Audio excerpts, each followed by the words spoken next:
Barnstable This Morning, just about 9 minutes past the top of the hour on this Tuesday morning. I'm Sarah Colvin, and joining me live on the phone, I welcome our Chief of Police, Paul MacDonald. Chief, good morning. Good morning, Sarah. How are you today? I'm great. How are you? I'm doing well. So, Chief, it's been a couple of weeks since we've chatted. I just want to kind of get the review. We had a New Year's Eve. It seems like things were relatively quiet. Things went well over the holidays. They went well, but since December 24th, day after we last spoke, there's been approximately 51 arrests in the town, ranging from being protective custody to domestic violence. The most serious issue, we arrested Dion Rocheteau. You might remember Rocheteau. We talked about him a couple of months ago when he was arrested for breaking into the paddock and a couple of other commercial buildings along Main Street. He was found guilty. He did a couple of months in jail. He got out. A couple of officers observed him in Chuckles Way on Masters Mills when they approached him. He was obviously concealing something in his pocket. What he was concealing was a firearm, so he was subsequently arrested for illegal possession of a firearm. So that was the most serious incident. We had a number of domestic violence incidents, a couple involving attempted strangulations, one involving a samurai sword, and the thing that was most disturbing to us is over the holidays we had a huge spike in attempted suicides. On one evening alone, we covered 4 attempted suicides. So it was relatively busy. And it is tragic, Chief, to think about this time of year. But of course, there's all sorts of stuff going on. The weather is getting colder. The holidays can be very hard on people, and we do, traditionally do see that spike in suicides or attempted suicides, and the uptick in domestic violence as well, which is kind of troubling. It's predictable. Every year right around this time, as we have less sun, it's dark. It's kind of gloomy out there, and we always have a spike right around Christmas time for the domestic violence and the suicides. Yes. Indeed.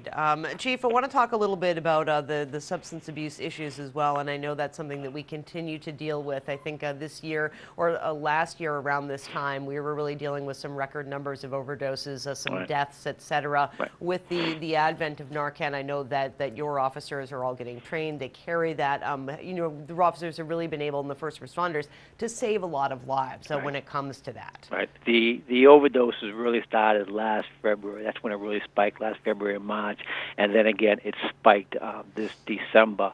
To date, so far, we have covered 81 overdoses, and that's a conservative number because some of these individuals who are transported to the hospital, at the time they're transported, we don't know what happened to them or what their problem is, and once they get into the hospital, we really don't have access to that information. So what we know, we can confirm at least 81 drug overdoses, and out of that, which is really a little disturbing, there were 11 fatalities. And out of the 81 overdoses that we covered, 10 of them we covered multiple times, some 2, 3, and 4 times.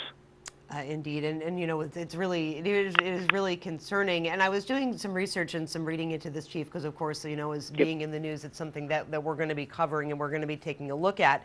And I'm curious to learn a little bit more about the safe harbor law that I came across a couple of days ago, and that's something that was passed a few years ago, and certainly in place to protect people. And tell me a little bit, if you can explain maybe what this law is all about and what it does. Well, it's Chapter 94C, Section 34A. What it is, it's immunity from prosecution for anyone seeking medical assistance for themselves or for someone else. Basically, what it is trying to encourage people. If someone is overdosing, obviously, the quicker we get response, the quicker Narcan is administered to them, the more likelihood they're going to survive. So they passed this act, so it's encouraging people to call the police department or call a rescue squad as soon as humanly possible. What that means is once we get there, if there is still residue, if there is still a small amount of cocaine or heroin they're immune for prosecution for possession.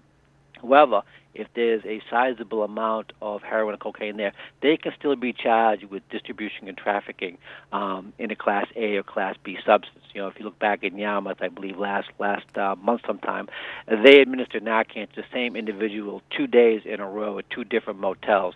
On the second day, when they administered Narcan, in the room they also found a quantity of heroin, and they did charge him, even though they were there to revive him.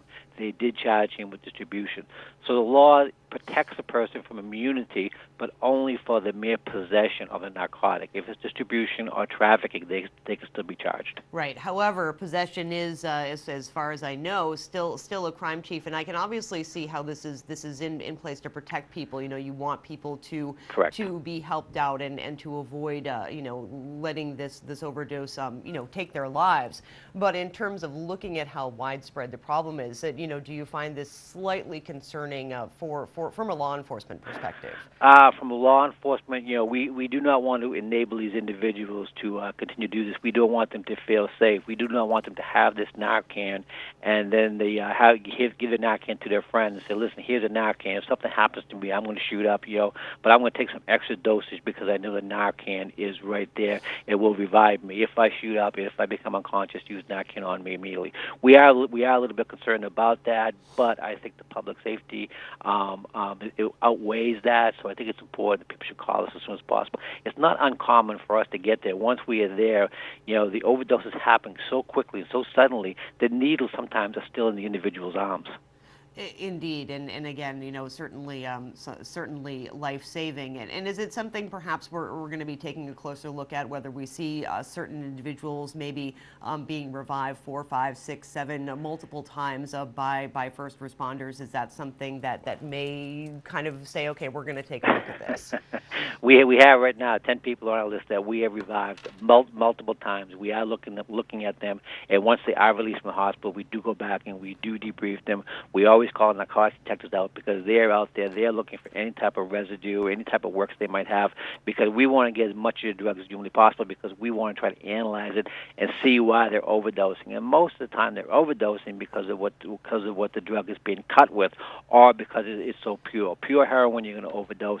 If it's heroin cut with fentanyl, you're going to overdose. So that's what we're trying to find. Right. We talk to them, and we want to try to find out where the sources, where the drugs are coming from. Great. And I remember we did see that large spate of fentanyl-laced heroin last year. Correct. Do we continue Correct. to see that? Is it something that is tested at all? We are still seeing it. The only problem is by the time it happens, we can put a rush on it. It's still going to take 4 to 6 weeks before we get the test back. But you're right. You brought that up. Last February, we tested a batch of supposed heroin. There was no heroin in it whatsoever. It was total fentanyl. And the smallest amount of fentanyl, if it's injected directly into you, will cause an overdose immediately. Indeed. Well, Chief, I thank you so much, for your attention to this issue and for talking with us each week here on Barnstable This Morning. And we will catch up with you again next Tuesday. Have a Look great forward day. to next Tuesday. See you. Bye-bye. Bye-bye. Chief of Police Paul MacDonald joining us as he does each and every Tuesday morning here on Barnstable This Morning.